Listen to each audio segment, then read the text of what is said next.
oxygen. Man, he ain't breathing. Ain't foaming out the mouth, man. Yo, he dead.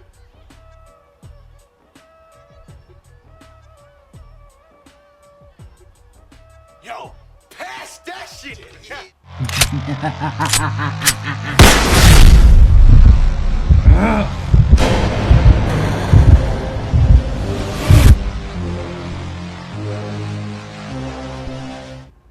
What's going on, my beautiful DC brothers and sisters? It's your boy, the Truth31. Hit like, subscribe for all that DC goodness on that face, neck, and chest. And yo, we need the Batman v Deathstroke film like a cuck husband needs to watch his wife get pounded by Debo. Rest in peace, bro. And so without further ado, let's break this bitch down and let's see what we get.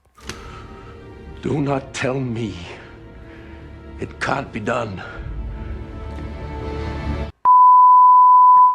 Now, Matt Reeves talked about how Ben Affleck's Batman script was very James Bondy and how it was heavily influenced by Batman Arkham Origins, which would have been fucking amazing. And if you don't think so, you probably watch RuPaul's Drag Queen show with your sister's husband because both of you are on a down low. But anyway, as we carry on, Ben Affleck's Batman script with Joe Manganiello as Deathstroke needs to happen on HBO Max and how it could be different from whatever Robert Pattinson's doing on the theatrical side. So if you don't know, in Affleck's script, the main antagonist was Joe Manganiello, Slays Wilson Deathstroke, who planned to ruin the Cape Crusader's life by destroying his reputation and murdering those close to him, aka Alfred.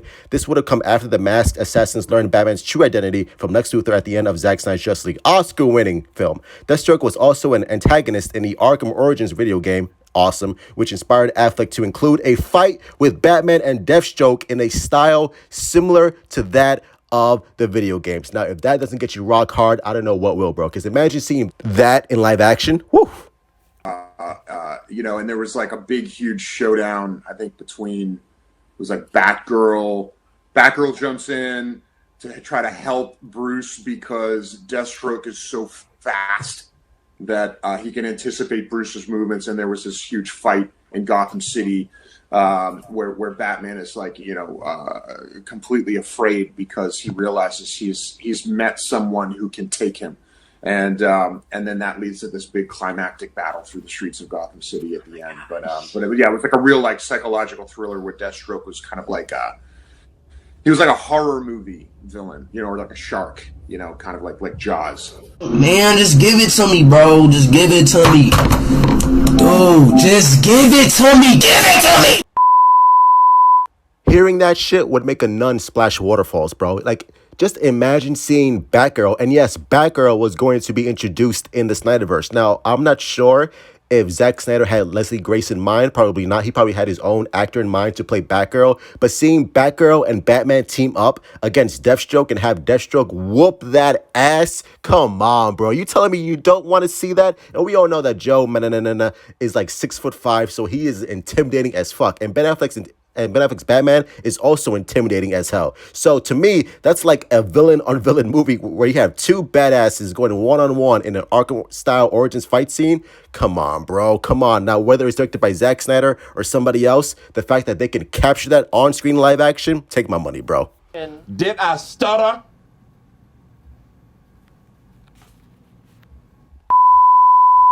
Sure. You know, there must have been some version of the story in which Bruce and Slade wind up seeing eye to eye. They must have come to some sort of understanding, and there's a respect there because they do, you know, they respect each other in that way. And I also think that would have been interesting. Absolutely. Yeah, because I even think that exchange